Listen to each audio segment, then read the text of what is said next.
లోయలో దేవుడు ఎప్పుడు కూడా ఆ లోయకి కారణం నీకు తెలియపరచడు. అనగా కష్టం, శ్రమ ఎందుకు వచ్చింది అని నువ్వు ఎన్నిసార్లు అడిగినా కూడా దేవుడు దానికి జవాబు ఇవ్వడు. ఇప్పుడు చూడండి, లోకమంతటికి, దేవుని పిల్లలందరికీ, క్రైస్తవులందరికీ, బైబిల్ చదువుకున్న వాళ్ళందరికీ కూడా ఒక వ్యక్తి జీవితంలో వచ్చిన మహాశ్రమలు ఎందుకు వచ్చాయో తెలుసు.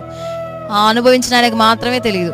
యోబు, ఎప్పుడైనా దేవుడు స్టోరీ యోబు గ్రంథం మొత్తంలో దేవుడు దిగొచ్చి మాట్లాడాడు. కానీ యోబు, అసలు నీకు వచ్చిన కష్టానికి కారణం ఏంటంటే సాతాను కూడా ఒక రోజు నా దగ్గరకు వచ్చి ఇలా సవాల్ వేశాడు, అందుకే వచ్చిందా నీకు కష్టం అని ఎప్పటికైనా చెప్పాడు దేవుడు? చెప్పండి, గ్రంథం చివరి వరకు కూడా ఎక్కడా చెప్పలేదు. కానీ ఆయన చేయాలనుకుంది మాత్రం దేవుడు రెండంతలు ఇవ్వాలనుకున్నాడు, ఇచ్చేశాడు. కాబట్టి కష్టం ఎందుకు వచ్చిందని నీకు అడగడం మానేసేయి, శ్రమ ఎందుకు వచ్చిందని అడగటం మానేసే. అది ఎప్పటికీ నీకు జవాబు రాదు. అది దేవుడు అనుమతిస్తున్నాడు ఆ లోయలోంచి నువ్వు వెళ్ళాలని. ఆ లోయలో నువ్వు ఏం నేర్చుకోవాలన్నది అడుగు. ఆ కష్టకాలంలో దేవుడు నిన్ను ఎలా రూపించాలనుకుంటున్నాడో ఆ విషయం నువ్వు అడుగుతూ ముందుకెళ్ళిపోవాలి.